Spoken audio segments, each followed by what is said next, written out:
flight. For the redemption of Israel will come by slow degrees, and the ray of deliverance will shine forth gradually. My dear reader, cast aside the conventional view that the Messiah will suddenly sound a blast and a great trumpet and cause all the inhabitants of earth to tremble. On the contrary, he means by redemption the ingathering of the exiles. The redemption will begin by awakening support among the philanthropists. There it is. And by gaining control of the nations to the gathering of some of the scattered of Israel, and by gaining the consent, rather, of the nations, League of Nations, to the gathering of some of the scattered of Israel into the Holy Land. Well, he's got the whole thing right there. He got the whole thing there. And what year? This is exactly what happened. And this is what? 1862. So don't think Zionism began with Theodore Herzl or people like that in 1900. No, it was already perking away. That's why I really like reading an excerpt from something. He quotes Isaiah because he's, he's appealing to a biblically minded audience. So he gives this quote from Isaiah. He thus revealed that all Israel would not return from exile at one time, but would be gathered by degrees as the grain is slowly gathered by beaten corn. And so on and so forth. Then he has this little essay on page 113 of the holiness of labor of work, holiness of the work ethic. There are many who will refuse to support the poor of the Holy Land by saying we should. Why should we support? That's tzedakah, charity. By the way, remember, you people who know your New Testament, when Paul reports in Galatians his meeting with James to present the good news as he presents it among the Gentiles, among the nations, James agrees, according to Paul. I'm not sure he did or didn't agree, but that's what Paul's presentation. James agrees to let Paul go and do all this stuff that he's doing out there on one condition. What is it? Don't forget to remember the poor. Meaning the community in Jerusalem who called themselves the poor. That is the tzedakah Jews. Even then.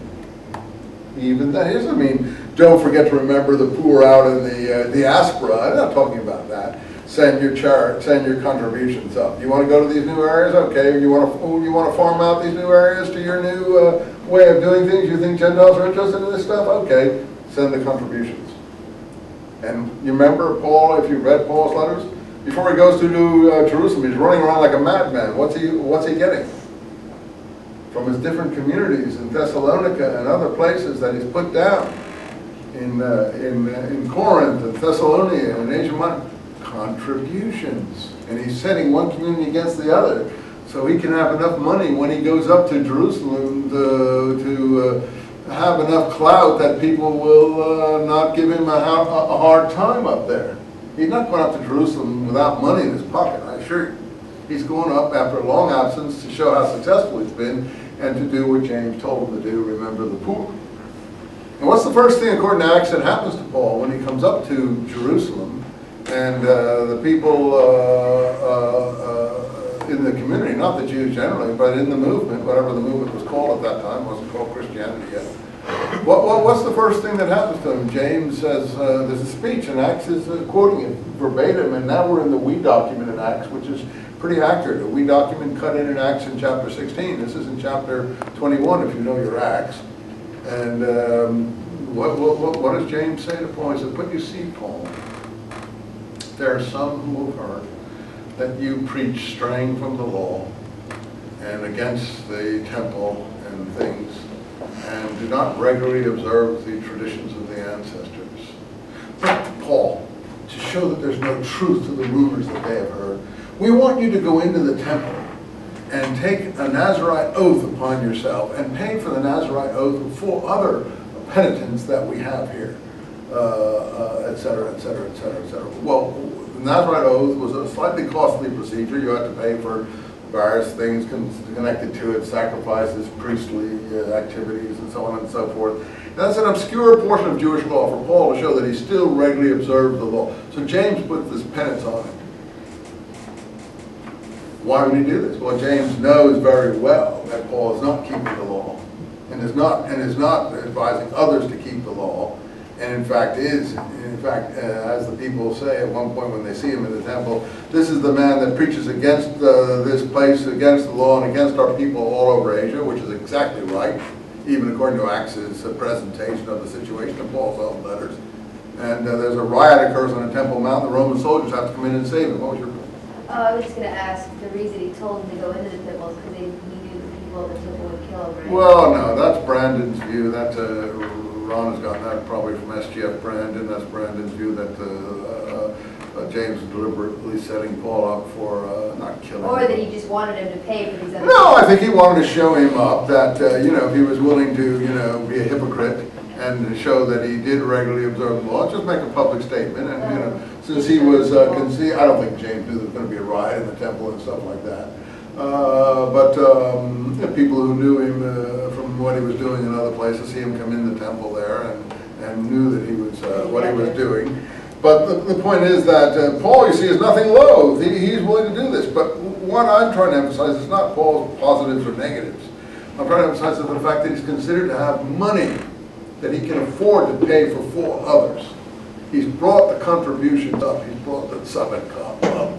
So, you know, I'm just trying to show how this goes back 1,800 years. You know, that's what I'm thinking. Okay. There are many who refuse to support the poor of the Holy Land by saying, why should we support people who choose idleness or lazy and not interested in working and prefer to depend upon the Jews of the diaspora to support them? That's perfect. That's exactly what people in Palestine were saying. I'm sure this is an argument put forth by Satan. You know, and this is not right. The people of Palestine are students of the Torah, and they're unaccustomed from their youth to physical labor. Most of them come from distant shores, risking their very lives for the privilege of living in the Holy Land. In their eyes, etc., they must turn to their philanthropic brethren. So there's nothing wrong. So he's very balanced, you see. So now, let's silence this argument once and for all. I would suggest that an organization be established to encourage settlement in the Holy Land for the purpose of purchasing and cultivating farms and vineyards. Such a program would appear as a ray of deliverance to those now living in the land in poverty and famine, and the pittance that is gathered from the apartment. This is a really important essay, you see. That's why I asked you to read these texts, because, you know, you want to get a real feel of what's going on. Read the texts themselves. Don't listen to what scholars say, or I say, or other academics say, you know. This tells you the whole thing, you know, and this guy is really clearly a very clever man and knows what is going on.